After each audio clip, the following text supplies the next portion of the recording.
welcome to today's show. And remember to hit that subscribe button if you've not already done so. We have a legend on the show today. I don't say that often. Bill Leverty, guitarist for the band Firehouse. This band has sold over 7 million records worldwide. I think that's a lot. And they have had at least, I think, 8 songs or so that have been on the radio, including the monster hits, Don't Treat Me Bad, Love of a Lifetime, When I Look Into Your Eyes, and a lot of good album tracks that I really like anyways. Good live band as well. I've seen them at least twice that I can remember, and they still sound great. The singer CJ, he can still hit all the high notes, and I really hope to see them live again soon. So Bill joins me today to talk about the history of Firehouse, his new solo record, Divided We Fall, plus some other fun surprises. Check it out. Welcome, Bill Leverty, to the Chuck Shoot podcast. How you doing? Doing great, Chuck. Thanks for having me, man. Yeah, thanks for coming on. This is a little bit of a dream come true for me. I was a big Firehouse fan when I was a kid, and obviously Warren and all that stuff. That's the year I got into rock, was like 8th grade. It was like 92, I want to say. It was just like on the cusp of you guys like really coming up, and it was amazing. Well, thanks, man. We can thank your parents for great parenting and raising such a great kid with great musical taste. They were not a fan. I actually had a Firehouse poster. I think that one they're okay with, but some of the Metallica ones with the skulls and stuff, I remember my dad not being too thrilled about those, but I had a lot of the posters on my wall. So fun times. Oh, yeah. So this is interesting. I love doing these episodes because I do a lot of research. So I find out a lot about the band and yourself, of course. And you actually, before you got you got into guitar when you were real little, but then you kind of took a break and then you got into diving. So tell me, you were actually the Virginia State diving champion. That's sure amazing. Was. Yeah, I was. I spent a lot of time at the pool, and the lady who was the coach there, just a world class coach. She was a former Olympic diver. Yeah, and she saw me just goofing around on the diving board, and she said, you should join the diving team. So I said, okay. So I joined. You had to be up there at 7 a.m, which kind of sucked, but I did it anyway. And she taught me how to dive. And we had a great bunch of kids on the team. There was probably 15 people on the team. And some of the older guys, I say older, they were, under 18. They were doing amazing stuff, triples and 2.5 with double twists and stuff, and these incredibly hard dives. And so they were kind of my mentors in it. And so I worked real hard with them, and lo and behold, I won a couple of meets. But if you're the state champion individually, or is that like the team was the state? Individually, yeah. So then did they ever try to get you to try to keep going with the Olympics, or why'd you quit diving? Well, I don't like to brag too much about what I was doing, when I was that young. Yeah. And I don't like to brag that much anyway, but I was ranked in the top 10 in the nation, and they did want me to keep going, but I had other plans, and I still went to the pool a lot, but it didn't involve diving. It was just, hanging out. Girls. And the girls. And then it was, and playing guitar. So yeah. But before you got into guitar too, you started doing ice hockey. And then I heard that you were still doing ice hockey up until not too long ago, which seems crazy to me because I know Tom Brady's playing in a Super Bowl in a couple weeks and he's older than me. I can't imagine playing football. I feel like hockey would be worse. How did you keep playing that and keep going with that? Doesn't that hurt your body? Oh, it was killing me. But I still did it. And what was really tough is that our ice time for the men's league here in Richmond was, you could start your game as late as 10:30. So you get home at 1, and I had to get up at 3:30 to fly out to go do a gig. So I wasn't getting enough sleep to recover. And, it would take me a week to recover anyway from all the bruises and getting knocked around. And then it was time to play another game. And it was time after that to fly out to another gig. So, I hung up my skates probably 4 years ago, something like that. That's a pretty long time to continue to play, though. You must have really loved ice hockey. And I was doing it a lot. And thankfully, I only injured my shoulder, and I had to have surgery on that. So I did miss a gig or two. And that kind of woke me up. But I still was stupid enough to stick around and keep playing after that healed. Yeah. Because I just love that game, and there's nothing like it. When you get out there, even when you're older, you forget that you're older You forget that you're really tired because it's Yeah. really cool in the rink. So it's not like you're having a hard time breathing. Although you do when you're skating hard, you come back to the bench and you go, "Wow, I had no idea I was this tired." Whereas if I go out in the summertime and run, I'm dead Hmm. after 10 steps. Yeah. Whereas Right. on the rink skating, trying to score a goal, man, it's amazing with the extra adrenaline you can get. Yeah, you get caught up in Which, the game because that's like me when I go running. All I think is I'm running, I hate this. I'm running, I hate this. But when I'm playing like a basketball or throwing the football around, you get caught up in the game and you forget that you're exercising. yeah, I totally forget that I'm exercising. And when it's really cool in the rink, you're not. I'm sweating a lot, but you don't feel as beaten up with the amount of exercise you're getting. So Yeah. I was really sore after the next day, and I was really bruised, and I got some minor injuries, but nothing that really was debilitating. Hmm. Thankfully, my Hmm. hands didn't get crunched too badly, That's good. and I'm still still going. That's So good. Yeah. So guitar, then you eventually pick up a guitar around age 15 and you learn Sweet Home Alabama. And then, of course you have the typical influences, the Van Halens and the Kiss and the Led Zeppelin and all that. But Carlos Montoya, I saw him on the list of your influences. I had to Google that guy. He's like flamenco guitar. So how did you discover that one? That one's a little like not the typical guitar player. my parents had a couple of his albums, and Oh, I put them on the turntable and I would listen to them. That was before I started playing. But yeah, what an amazing inspiration to hear that sound of flamenco guitar. And I think that's where I first wanted to kind of explore the sound of Spanish music. It just sounds so cool, the scales that are used and everything. So I like that little flavor, that little spice yeah. That's into cool. my. I appreciate that stuff a lot more. And like, I don't know, like Steve Stevens, Billy Idol's guitarist, like he Yeah, incorporates that in some of his songs. Like, I think it's kind of cool. yeah, he's a maestro. Yeah, I love Steve Stevens. But Yeah, he's awesome. is Jeff Beck is your favorite? Like, what makes him the best? Like, and is Eddie Van Halen, would you say he's second and Randy Rhoads third? Or like, what, I mean, is it just kind of personal preference or? Hard to rank him, but Jeff Beck just came. I discovered him right at the right time, right after I'd been playing for maybe a year or two, maybe a year, and I had his Wired record, and I was able to not play along with his stuff, but I was able to play along with it poorly, I guess is probably the way I would characterize it.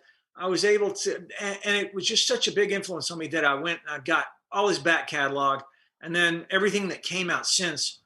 I just thought this guy can make a guitar sing like nobody else. He's just got his own voice on a guitar that's really hard to do, and it's really such a unique player, and I just really can everything that he puts out. I really love. So I wouldn't say Eddie Van Halen is second. Eddie Van Halen could be tied for first, and so could Randy Rhoads. It's just that I think, and Steve Morse is another one. He's Hmm. probably my most overall. That's the guy who I go, wow, if I could play like anybody, it'd be Steve Morse because he can do anything and he does everything so well. But there's a lot of them. Michael Schenker's another one that I just love the Absolutely, way from he UFO, yeah. So when you listen yeah. to those guys, like I know for me as like an interviewer, I mean, I can listen to like a Howard Stern or like Conan O'Brien do an interview, and I'm like, I listen to that and I go, what the hell am I can never keep up with these guys. These guys are like ridiculously good. Did you ever think that way with those guitar? Did you ever listen to Jeff Beck and go, well, I can't be Jeff Beck. What the hell am I doing? And just try to then, do you ever have those thoughts of giving up or? Oh yeah. I mean, I either wanted to go and practice for hours or just quit. And thankfully, I thought I'm going to practice forever. But Ah, I never thought I could be anywhere near as good as any of those guys.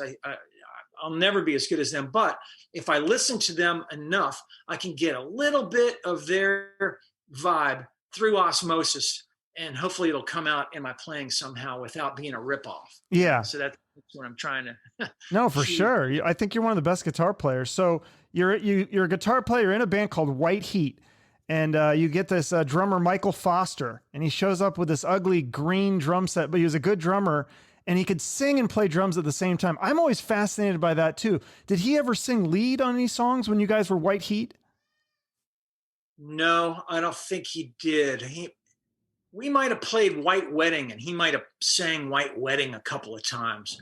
Um, so speaking of Billy Idol, Yeah, that's a great song. So in the early days of the cover when we were doing cover tunes and stuff, but the band he was in before he joined our band, he did sing a few songs. They had a lead singer, but he sang a couple of songs too. But he was a terrific drummer. I mean, when he showed up and set up that kit, and he started playing, I just knew the guy. I could feel that he had the groove. A lot of other drummers, it just felt kind of stiff, like they play in time and they could play well, but he just had this loose, relaxed feel, but still a lot of power. And then we heard him sing, and that was it, man. And we were like, dude, that's bonus. Yeah, nice. Sing really well, right? So, that helps for sure. So then you're able to finagle CJ Snare and Perry Richardson from another band, and then you guys make this demo. I didn't know the demo you made was produced by Dana Strum from Slaughter, and it has Mark Slaughter singing background vocals and Stevie Rochelle from Tough on singing background vocals as well. Yeah. So we had a few songs, maybe 4 or 5 songs, maybe 6, I don't know, on that demo that had kind of gang vocal opportunities. And Dana and Mark called in all their friends, and that's where we met Stevie, and we met Mark Ferrari came in and sang. Oh yeah. On some, I'm trying to think of who else was in on that session, but that session we had "Ought to Be a Law," and we needed 15 guys. If we could make them sound like, Dana was what a great producer. I mean, he had us sing it several times, and he layered them all together and made it sound like it was just an enormous amount of people. And I'm trying to think of some of the other cast, because a lot of the other Tough dudes were there. Okay. Todd was there, and trying to think of some of the other guys that were there, but yeah, Mark helped us out a lot too with vocals and sang some of the really high stuff that, but I mean, CJ can sing anything. I think Dana's, he's good. Was, hey, let's get another voice. And we had another guy named Jimmy Coons, who is a great singer. One of CJ's friends from Lock Haven, Pennsylvania. There are 2 phenomenal singers that came out of Lock Haven, Pennsylvania, CJ Snare and Jimmy Coons. And Jimmy came out to LA and sang with us on that. So it didn't sound like CJ singing in all the parts. I think Dana's idea was just to get these guys who were really good, like Mark and Jimmy, to sing some of these parts along with CJ, or just to make it sound not like, I don't know, just so it wasn't 8 tracks of CJ or whatever. Right. Okay. Just make it sound bigger for sure. So you gave the demo somehow you got it to Jon Bon Jovi. I didn't know he was part of the band, and he said it was the best demo he'd ever heard. Right. And he helped you guys get some airplay. Well, he didn't say it was the best demo he'd ever heard. He said that on that Slippery When Wet tour, that was the best demo that he had heard at that time. That's still, he's probably hearing a lot of demos at that time, though. I'm sure everybody was giving him a demo. I gave it to him, and I didn't think he was going to listen to it. And then, we went out and we watched Cinderella. And then after Cinderella was done, the lights came on, and out walked the security guy. And he found me in a crowd of 20,000 people in the Richmond Coliseum, maybe 18,000. I don't know how many people it holds. It's a big arena. And he said, John wants to meet with you when you guys play Hampton. When he plays Hampton tomorrow night, can you get the whole band together? I was like, yeah, we can get the band together for this. Mm-hmm. That's what John said. So it was really a real high point for us. Yeah. So then did he kind of help you get it onto local radio? Is that what happened? Or what was his part in the... John sent the demo to the guy that signed him. Okay. A guy named Derek Schulman. Yeah. At Polygram at the time. And Derek called us back a couple of days later, and Derek said, I hear some good songs. I don't hear any killer songs. Can you write me some killer songs? And we said, well, we'll give it a try. And we gave it a try, and they kind of lost interest. But in the meantime, we had signed management with the John security guy, his tour coordinator, a guy named Danny. And Danny became our manager. Danny knew a guy in New York who had a label, and we signed with them. And then with that demo that it wasn't really a demo. It was going to be a record, that one that Dana made. We got that on the radio, and a bunch of record companies heard about it. And then that's when finally Epic Records came in and said, yeah, we'd like to sign the band, but we want to re-record everything. So that's kind of how that happened. And then you had to change the name from White Heat to Firehouse, which I always thought Firehouse was named after the Kiss song, but you guys said, no, it wasn't. It was because the drummer Michael was going to be a firefighter and he just thought that was a cool name, or? Yeah. So, well, the name White Heat was, we did the trademark search after we had signed our record deal, and our attorney said, yeah, there's already a couple of bands that have prior usage, and one band that is actually applied for the trademark. So you should change the name. So we went through everything, and none of the names sounded cool. But then Michael said, well, what about Firehouse? And we said, well, that sounds pretty cool. We could live with that. Let's sleep on it. And of course we woke up and said, well, everybody's going to think it's, named after a Kiss song. But no, Michael was going to be in the fire academy. He was slated to become a firefighter.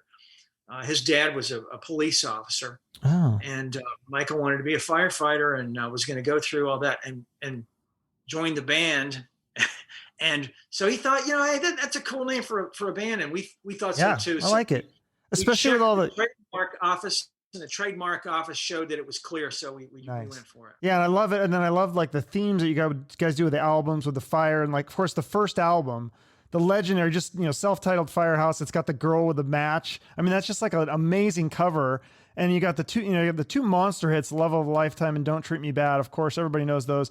But I really liked the song Shake and Tumble, which it was funny because it was in a Sony commercial. I don't know if you remember this, but I remember hearing that commercial, and every time I heard that commercial, I thought, what is that? This is before Shazam. I always wondered, what is that song? And finally I got the Firehouse album and I listened to that song and I'm like, that's the song. I kept wondering, what song is that from don't you think Sony should have put the band titles at the bottom of the commercial or something for you guys? I sure do. I think every radio DJ, every time your song's on the radio, the DJ should say who that song, what band it was and what was the title of the song. But, funny you should mention Shake and Tumble. That was actually, it wasn't an official single, right? But that was the first song that the record company released to the public. It was released to Metal Radio. And Metal Radio at that time, one of the biggest players in that space was called Z-Rock. And Z-Rock had about 30 stations syndicated around the country. And that song was played and people called back and wanted to hear it again. And it became a hit on that station. And it was actually 30 stations around the country, like I said. So that enabled us to have 30 gigs right away. So we rented the cheapest bus that we could find, and we hopped on it and we went out and we started playing those 30 places. And the record company saw that we were not a bunch of screwballs out there to just do partying. We were pretty consistent every night when we played, and they saw some sales in the record stores that followed us like a little trail. And so they thought, okay, we got something here. Let's put out a single, and they chose Don't Treat Me Bad. So yeah, I love that song. So speaking of partying though, that you weren't partying on that tour, but there was some partying happening on the Blood, Sweat and Beers tour with Warrant and Trickster, right? And you guys are all still friends to this day? Oh, absolutely. I mean, I'm not saying that we didn't party back even before we got our record deal. It's just that we always knew, hey, we got to work tomorrow. We got to sing tomorrow. We got a gig tomorrow. So we can't do so much partying. Yeah. It was the days off, I think, that we partied more, or the days before the days off, which we didn't have many days off back then. We filled up our calendar pretty full. Well, that Warrant tour was wonderful, and we had great times with those guys, Trickster and Warrant, and we are still real good friends to this day. Is there any story? I know you're like a family man now, but is there any stories you can tell, at least PG-13, that would be good for this podcast from that tour? Because I've heard so many stories from that tour. It just sounds like you guys had so much fun. Like, it seems like a blast. Well, from day one, they were so nice. The Warrant guys were so helpful in making sure that we could sound good every night. And the Trickster guys, who had already been around the block a couple of times, I mean, they opened up with the Scorpions, they opened up for, you might know who else they had opened up for. There was some other, yeah, we had with Kiss. Yeah. yeah, And so we were living in Charlotte before we got our record deal, and we had seen Trickster with the Scorpions, and we had seen Warrant on their Dirty Rotten Filthy Rich tour in a club there.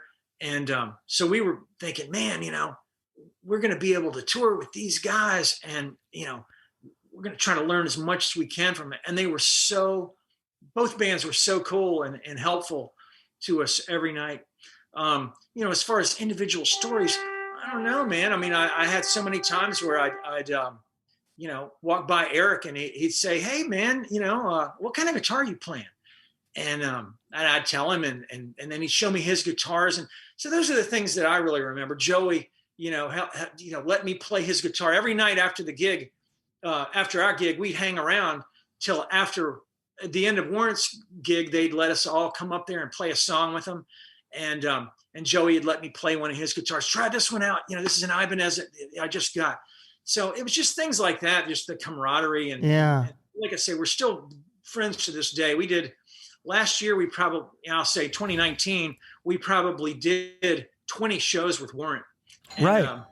I miss the Trickster guys. Hopefully they'll get back out and get touring again. They're just great people. Yeah. What do you think's going on in that? Do you have an opinion on that camp? It's kind of a split camp right now. Do you think they'll get back together? No, but I love them all to death, and I hope they can work out, whatever it is, and that they can get back out and play. But, it's the business is tough anyway. Yeah. So, Would you guys all get together and do a 30th anniversary of the Blood, Sweat, and Beers tour? In a heartbeat.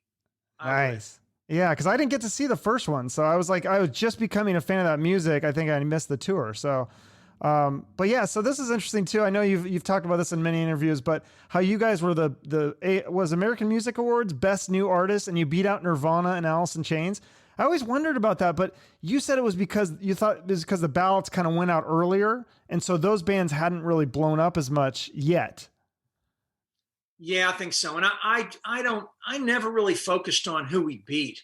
I just focused on that we won an award, It's super. And, you won many awards that year. I think you won Metal Edge Best New Band and some other places too, right? Yeah, we did.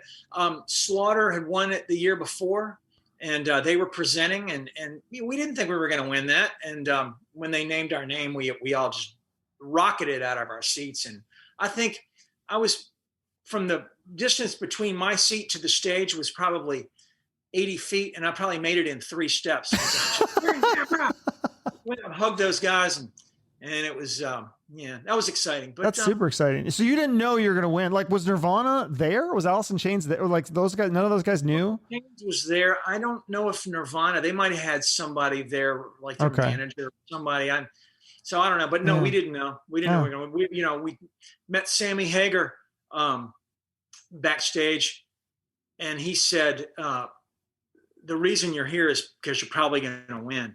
And I was like, wow, I didn't think of that. But, Sammy knows a lot. So it was for sure. Cool coming from me. Yeah. That's a good little tip there. So then your second album, Hold Your Fire. I love this album. I love the first single, Reach for the Sky. Such a cool song. And I remember seeing this video. Like, I remember it like it was yesterday in my parents' bedroom right before school started. And I was like, I don't want to go to school. I want to watch this video. And, but it was interesting that was the first signal. I think you had said on the first album, you kind of wanted a more rockin' song, and they went with the poppier Don't Treat Me Bad. Did you have to fight to get Reach for the Sky as the first single on that one? We never had a fight because we never really had a say. The record company is the boss when it comes to that kind of stuff. And we didn't have the muscle to really go in there and say, yeah, we demand this. They felt that it was a good song. It was at a time where bands like us were just starting to fall out of favor. So they knew it was going to be very difficult. We were paying for the video anyway. They loaned us the money, but we got to pay it back out of our royalty rate. So it's kind of a loan, and it was an expensive video. And MTV played it once. So, you saw it that day. So I'm glad. Was that the only time I saw? I must have been lucky then. Yeah. Cause I remember seeing it in the morning. Michael Foster introduced it. Yeah. He called them up and introduced it on whatever the show was, after school or whatever, that show they had. and that was about it. So we were kind of bummed about, I should say, very bummed about that. But it was a tough time for bands like us. Having said that, they put out the second single, When I Look Into Your Eyes, and I don't want to get ahead of you, but that song went to number 7. Absolutely. That was a great song too. And then, yeah, you guys had a huge long tour with Tesla for 9 months. And then I think you also toured with Poison and Damn Yankees the following year. So those are some big tour. I mean, those tours were obviously successful, right? I mean, that's still really big bands, big draw. Huge. That Tesla tour was supposed to last for 6 weeks, and it lasted for 9 months because it was so successful. The promoters don't ask you to come back twice if they're not selling tickets. Right. Tesla was, they're a great band, great people, treated us really well. And then we got off of that. We got on that Poison tour, and that was Poison, Damn Yankees. Leonard Skinner was on a couple of those. Oh, nice. I didn't know that. That was a dream come true for me, being that, Skinner was one of my biggest influences. Absolutely. Enough's Enough was on a couple of those shows. So a couple of those shows, it was Enough's Enough, Firehouse, Damn Yankees, Poison, and Leonard Skinner. Or rather Leonard Skinner and Poison. Yeah, I think Jackal was on a couple too, right? We've done a lot of shows with Jackal. I'm not sure if they were on that tour or not. I don't. They may have been. Okay. I don't recall. Or maybe they did a different one with Damn Yankees. But yeah, so then that's, like I said, that was kind of like that cusp of that kind of music. I really love that kind of stuff. And then you kind of started to see the writing on the wall with some of your peers, how their albums weren't doing as well. But the record label didn't drop you. They still let you go record another album with Ron Nevison, producer. And somehow in the middle of the 90s, when this music was not cool or popular or whatever, you guys had a single, I Live My Life For You. It was a radio hit. And you said it was just because of luck, but I don't really believe in luck, especially when you didn't have any support from the record label. So do you think it was more just that was a really good song? Well, I do.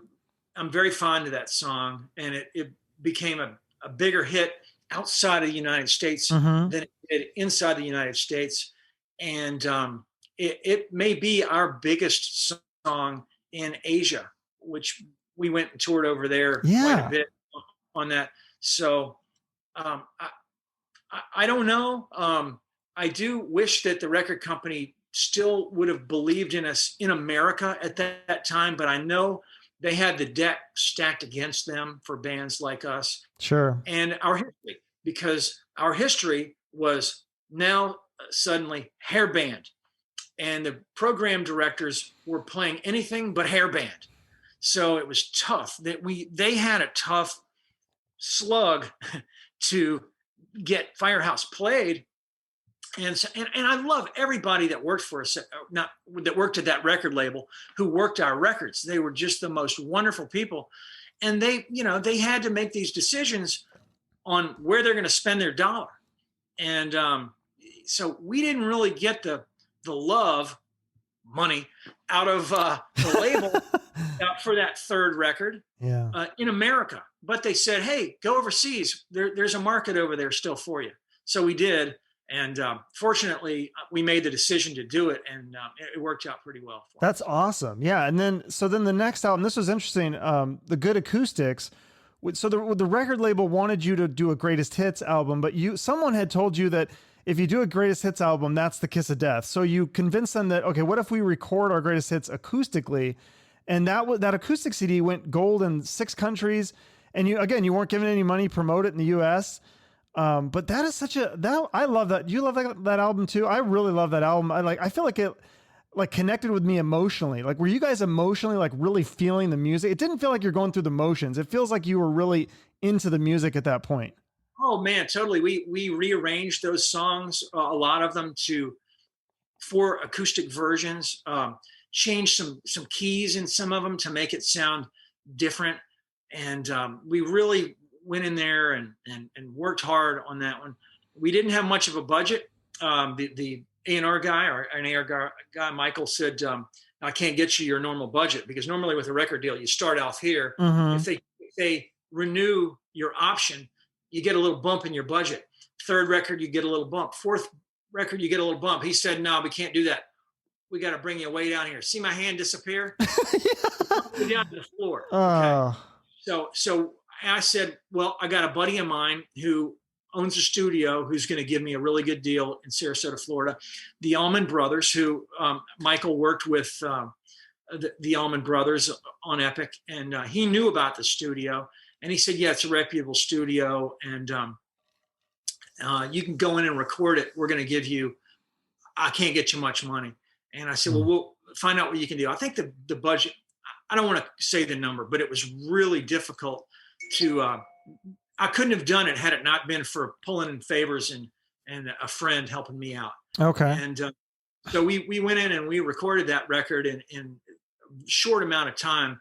We had enough money to pay a real guy to mix it. Mm-hmm.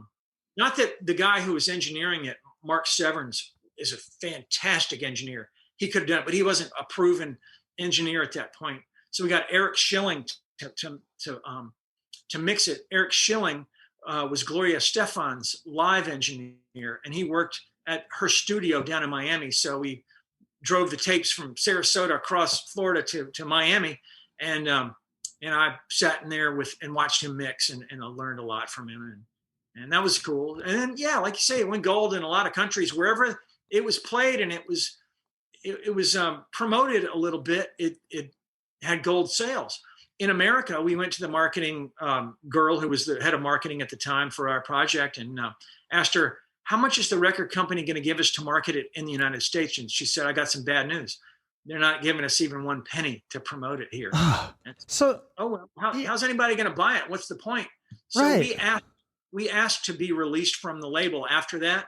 Yeah. And they said they would. Yeah, so I didn't understand that. Why didn't they just drop you if they're not going to put any money into? Is there some sort of like, do they owe you money if they drop you, or what is the why did they hang on to you but not? I think it's you quit before you're fired kind of thing. Oh. So we asked if we could quit, and they said, yeah, okay, probably we were going to drop you anyway.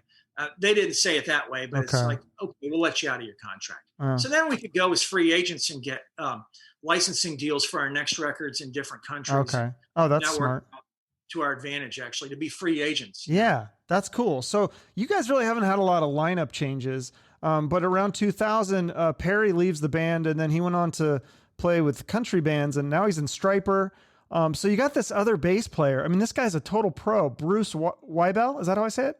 Bruce Waibel. Waibel, yeah. Sorry. This guy had played with Stevie Ray Vaughan and Greg Allman and Carlos Santana. He played on your first solo record, but he was also like a Microsoft A+ certified engineer. And you said he was one of the most gracious, kind, and funny people you ever met, and said that you had met him at a jam session. And afterwards, the first day you met him, he had you rolling on the floor. What was he saying that, do you remember that was so funny? He just had so many jokes, and the guy was hysterical. He was a genius, and played with Greg Allman for 10 years. And he had so many great, great lines. I mean, I can't really quote it because I'm not a comedian. Yeah. He had that comedic genius as well, but musical genius. And he could, like you say, he played on my first record, and he just came in so well prepared and added so much to those songs. And one of these guys that played, he could play with a pick, he could play with his fingers, he could play and sing really well, and then just the nicest, most fun guy to be around. So the perfect band member. And unfortunately, he said, I gotta leave. After he was in the band for maybe a year, he said, yeah, I gotta go. So we said, okay, well, we'll try to find somebody else. And so he quit. Yeah, he went said to playing with Dickie Betts after that, because he lived in Sarasota. Yeah, and the Allman Brothers have big history there, and so he went and played in Dickie Betts' band. And so I think one of the lines that when you guys were first rehearsing, he said, one of the first things he says to the band, it was like in Florida or something was really hot, and he said, it's hotter than a VCR in a crack house. Yes. I've never heard that. Did he make that up? Tell you, I never heard it before. I'll tell you another one. He said that when he was in Greg's band, the joke was that it was on Johnny Carson. Yeah. That Johnny Carson said that in the Greg Allman divorce, that Cher got the kids and the cars and the houses, and Greg settled for the medicine cabinet. So, so that was, he just had so many things like that that were just wow. Yeah. So But what? yeah, he was brilliant. I don't want to dig into old wounds, but I mean, I just don't understand. It's always puzzling when people like that. I mean, because he died and his death is ruled a suicide, and it just makes me so upset. I don't know if you're familiar with the story of Tyler Helinski. He was a college football player, and the same thing. He took his own life. His parents started this thing, Helinski's Hope. I had them on my show, and one of the things they talk about is just the stigma that that people don't talk about this kind of thing. Like, do you think that there was, now with your statement, you said that you never saw any red flags or anything. He was always a happy guy. You're telling these great things about him. Do you think almost that's a red flag, that he never expressed negative emotions? Like he never got sad or angry, or you just never saw anything? Or No. I mean, I really don't know. I don't know what happened after he left the band. It was a year later after he left our band, but I never saw any signs of depression or anything like that. So, yeah. I don't know, but I such a tragedy. It just sounds like such a brilliant guy. It's sad to see things like that. Great guy. Just the most fun guy to be around. It made everybody laugh and made everybody feel comfortable. And too many stories like that of people like that taking their own life. I just wish there was something we could do, if there was a way to prevent the next one, if something we could look for, but I don't know. Sometimes it just, you don't know, I guess. So I guess if anyone's listening to this and they're feeling that way, definitely reach out to somebody. Yeah, it's a temporary feeling. It always gets better. So, don't take the permanent solution to a temporary problem. Absolutely. Well, going on, so your solo career, like I said, he played on your first record. You've been making solo records since 2003, but this newest one is so awesome. Divided We Fall is the title. And so you said that that's kind of like, if we can't come together, then, it's kind of like divided we fall as a country. So now if I go to a concert, I'm seeing a ton of different people from different backgrounds and ages. And the one thing we all have in common is we're all fans of music. Do you think that music can bring us all together? It sure couldn't hurt. You just have to think, let your ears try to appreciate a little bit of everything, because I do see a lot of people that often divide people because, this kind of music isn't my kind of music or whatever. There's plenty of music out there for everybody. But I think it's the message of the song is more about humanity than it is about a country, or it can be about a couple. It can be about a family, a neighborhood, a community, city, state, town, country, the whole world. And it really is more of we're better together. Absolutely. Try to find common ground. It's not that hard to find usually, and try to build on that. So that's basically. That's great. And I love the first single. I'm kind of surprised. The single is called You're a Natural. I don't want to give away the lyric because there's a cool like little play of words in there. So people should check it out and listen to it, because like it's pretty cool. And then did the Firehouse guys, did they pass on that one? Because I feel like they hear that and they're gonna go, wait a minute, why didn't you put this in Firehouse? I want this on our record. Well, no, I mean, actually we were just playing so many shows, we weren't really recording, and it was just a song that came to me, so I put it together. But I had released the first song on this album over 6 years ago, and I put it out there just as a single, and then I got on with other projects and doing other things, touring with Firehouse, being a father, a husband, and doing all the things that go with that, and then producing other bands, mixing other songs, recording a solo here or there for other people. And then I had another idea for a song, and I'd record that. So it was putting out one song at a time over a 6-year period or more.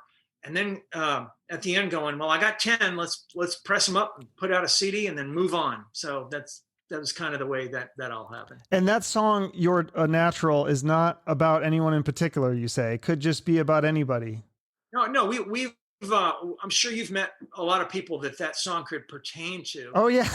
A lot of politicians and people. Yeah. Yeah. You've seen them on TV. You've seen them in sports. You've seen them. Yeah. All over the place. You've seen them, as just those kinds of people. So it's just nobody in particular. It's just a kind of a general person who is a natural. Right. And then I won't give away the We won't give away the rest. If people need to listen to it, get those Spotify plays up. So you said, yeah, go to my website and buy the CD. And I'll there sign we it go. for you. Oh, real? Oh, nice. Yeah, that's very cool. Now you said you won't play live. You won't schedule any concerts because if Firehouse gets a gig, then you'd have to cancel the concert. Could you not just go though and play like locally, just at like a local bar or something? Or I probably could, but I'd hire a band to help me out in doing that. And then if Firehouse got a gig, then those guys would have blocked out that weekend yeah, and all the rehearsal that goes into it to do that show. And then not only do I hurt those guys, I hurt the person who is selling the tickets. sure. And then I hurt the people who bought the tickets. So it's just not worth it. I've been doing acoustic performance on stage it though. So I've got one coming up on February 7th will be my next one. Like online, you mean? Or yeah, it's online. I break out the acoustic guitar and do these songs acoustically. Okay. So it's a different take on these songs. And you wouldn't want to like open for Firehouse? Would that be too much work to be in two bands? I'd love to do it. I'm not sure I could sing lead on these songs and then get up there and sing the harmonies for Firehouse because those are way higher. And my voice is usually kind of done after doing a Firehouse gig, and I wouldn't want to have that suffer because I wanted to get up and do a yeah, Bill Leverty gig. That's cool. So besides the solo stuff and Firehouse, did you ever flirt with any other high-profile gigs or big-name bands or super groups or other offers? Like I know you did a song with Ted Poley from Danger Danger, and then I thought I heard you say something about you have one coming out, but you can't talk about it yet. Yeah, I've got a couple of those things where it's not appropriate for me to announce that. That is their reveal. Sure. So I let these people reveal that. But I've played on a couple of other albums of I mean, and I say nobody big, meaning nobody. Led Zeppelin never asked me to play anything, but there've been that would have been cool. Some bands that are notable bands that I've played on, and it's really a great honor to get to be able to play a solo or a song on somebody else's record. So I've done a few of those. So you just probably have to look them up on YouTube or okay. So I don't really publicize it too much, other than when they release it, I'll mention it on my Facebook page and on Twitter and stuff like that. But I don't do it too much. Okay, cool. So I don't know if you're a sandwich fan, but there's a place a few years ago that opened up and they had the nerve to call themselves Firehouse Subs. So my question is, how much did you get in the lawsuit? And can I have some of that money? Because there's probably more than enough to go around. Well, I could say that in hindsight, one of the mistakes that we made as Firehouse was not trademarking the name for food as well. Damn it. Because we just trademarked it for music and entertainment. Okay. And Firehouse Subs came in, but they make a great sandwich. They do, yeah. They do have good sandwiches. Yeah. It's great guys. I mean, I've never met them, but their whole story is really cool. So maybe one day they'll do a commercial and let Firehouse be in the commercial. That'd be amazing. Like Rats in the Geico commercial, and they're getting all these bands to be in these big commercials. That's kind of fun. I like seeing that stuff. Oh yeah, I'd love to do it. That'd be cool. You've done a lot of shows with Bret Michaels, and like we said, you open for Poison, and then you do a lot with his solo stuff. You guys open with. Do you have a lot of interaction with him, or is he kind of separated from the other bands? Oh no, everybody that we've played with has been really cool. Bret is so cool, and we get to walk in his dressing room anytime we want. He's not at all like wow. Keep them away. No, he's just like, come on. He's just totally down to earth. I mean, I'm really good friends with his guitarist Pete Evick. Oh yeah, Pete. And his whole band. I mean, Eric and Mike. They're just wonderful people. So no, Bret is totally cool and we have the same booking agent. And so I hear from our booking agent that Bret loves doing shows with us. And, we want to be the kind of band that when we open up for somebody that we're easy to get along with and that we come off on time. That's the most important thing, because you can't make the show run late. because the Mm-hmm. headliner gets squeezed at the end, and his set list goes from being a full set, and he's got to Mm. cut it because they have curfews and things like Right. that. So rather than being no, we're doing our whole set. If we've got to cut a song, we cut a song. We don't argue about it. We just do it, and it's a team effort. And Bret is a great captain of the team. When it's a Bret Michaels show, he's a great captain. Yeah. So besides Bret, you've done shows with obviously Warrant and LA Guns a bunch and Lita Ford, Dokken, Winger. I mean, all these guys. Do you have a favorite that you really like to play with, or are they all or memorable ones or memorable shows that really stood out? You mentioned Lita. I got to get up and jam with her a song with her and her band, "Back to the Cave," which I always loved that Oh song. yeah, And it's a good one. and it was great. Like 3 guitars up there playing, and she's just a phenomenal guitar player. And she's a really great singer and just such a nice person. And so same booking agent, ARM Entertainment, and we got to open up. And she said, "Hey, do you want to play Back to the Cave?" And I was like, "Oh, hell yeah!" So that was cool. And so I remember that. But I get to get up and play with Warrant, or sing with them. We do cherry pie at the end of the night a lot of times, That's and it's fun. fun. And I mean, those guys are great. And Winger, I got to jam Helter Skelter with them one time on a cruise in Scandinavia. We were doing gigs with them. And who else did you mention? I mean, they were LA Guns and oh yeah, I love Dokken. those guys. Yeah. They're awesome. Yeah. So you like doing those cruises? Yeah. And Dokken, another one where Don, he comes in our dressing room and hangs out. I mean, he's a brother. Yeah. He's an older brother, so he gives advice a lot when and we all need advice from and hearing the stories from guys like that and what they know and what they've learned. It's helpful. And Don's another one of those cats, man. He's just really a cool dude. Yeah. Do you like doing those cruises with the bands and stuff too? Those seem like really fun. Oh yeah, that's like the best because it's a vacation with all the coolest people on the boat that you could imagine because they're all the real diehard fans of this genre, Mm-hmm. and you get to meet everybody on that boat, and all the bands get along really well. And the guy who puts it together is this guy named Larry Moran, and he's a brilliant guy who took a huge risk in starting Monsters of Rock cruise, and a lot of people were in his ear saying, "No, it'll never work, man. You got to rent out all these cabins and on this boat, and you're not gonna be able to sell that many cabins." And he sold it out the first year, and ever since he's sold that cruise out. And he puts together all these bands and gets all their stuff on the boat, and then he gets all the fans on the boat, and everybody's so well taken care of that everybody goes, "Wow, it's been the greatest experience I've ever had." Far exceeds the expectations of the fans and the bands, and so they all want to come back. And that's the way to do it. Absolutely, yeah. Leave them wanting more for sure. Is there any band that you haven't been able to perform with that's on your bucket list? Sure. There's tons of them. Van Halen would, of course, we lost Eddie, so that probably. But I always wanted to play with them. But I mean, I'll tell you, I've gotten to play with so many that I thought when I was younger I'd never could see in a million years us, opening up for Journey. And we opened up for Journey too. What about Jeff Beck? Did you ever get to meet him? Oh, I've met him. Yeah, I met him in London, and nicest guy and very engaging and really cool.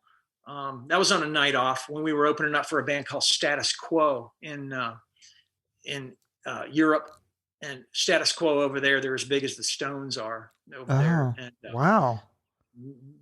Kind of unknown here, but they had sold at that time in 1992. They had sold over 111 million records. Oh, wow. That's how big they are. Status Quo is how they pronounce it over there. Interesting. But I mean, we've just been so lucky to open up for so many really cool bands. And I don't know, sure, there's a lot of them that I would love to get on tour with, but everybody wants those tours, all the bands, big tours. So it's. What about like now you've kind of come full circle. Do you have younger bands that are reaching out to you that you know, or maybe younger artists that are successful in their own right that are fans of Firehouse? They're like, hey, like you were really big inspiration on my guitar playing. And I get a few, you know, no, but we Firehouse, most of the shows that we do when we headline, we fly out to those shows. So it's not like a tour where we're on a bus going around doing 40 dates around the country as a headliner. Most of our shows are fly dates. So we fly out, so we can't really bring a band with us. So it's usually a local or a regional act that'll open up for us. Okay, gotcha. You had that song Don't Walk Away on the Wrestler soundtrack. Can you would finagle your way into the premiere of that movie at all? Because it had Mickey Rourke, who's a huge movie star, but also the director. I don't know if you're familiar with that director, Darren Aronofsky, who he directed Black Swan and Requiem for a Dream, really some dark movies, but I would love to pick his brain. Yeah, I went and saw the movie, and I thought it was a great movie. And I thought that our song had really good placement in the movie. And it was a really good feeling to have our song in that movie. But we had nothing to do with it, to be honest with you, other than, recording the song. Sony Publishing got that song in that movie. Okay. And, so that was really one of those lucky things. And hopefully we can get more. Yeah, because you get a cut of that. That's pretty, from what I hear from a lot of bands now, that's kind of the way to make money other than touring and merchandise, is getting your songs in TV and commercials and movies and things like that.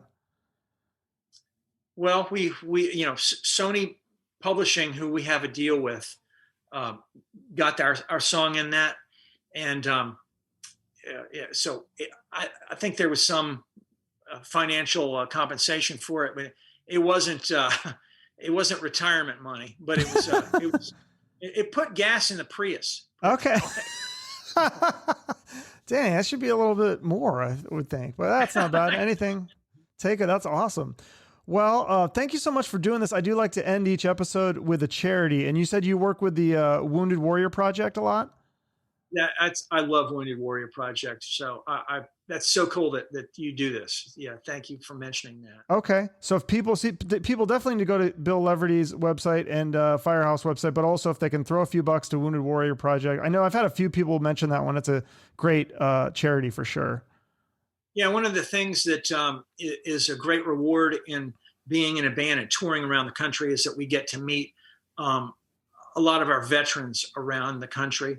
And we've met a lot of them that have been wounded in battle, and that really hits me. So yeah. Well, and like kind of what we were talking about earlier with the mental stuff. I mean, that's a big part of being in the Army too. I have some relatives that were in the Army, and I mean, they're fine, but I think they saw some stuff in the Middle East that it's stuck with them, and it's hard. So thankfully we have the VA to do counseling and stuff like that too, because that's a huge piece of what they go through as well, I think.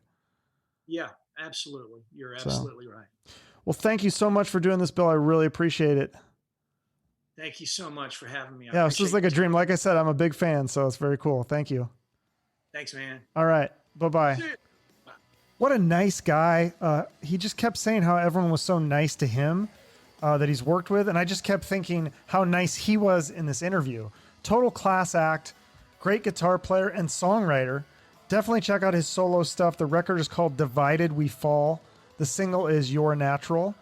Follow Bill and Firehouse on social media to keep up with what they're doing. Hopefully some shows in your area soon. And while you're on social media, if you want to give me a follow or share an episode that I've done, I'd appreciate that. You can also write me an iTunes review, or if you want to donate to my Venmo to help keep the show running, that helps. Thank you all for your support and for listening. Have a great day, and until next time, remember, shoot for the moon.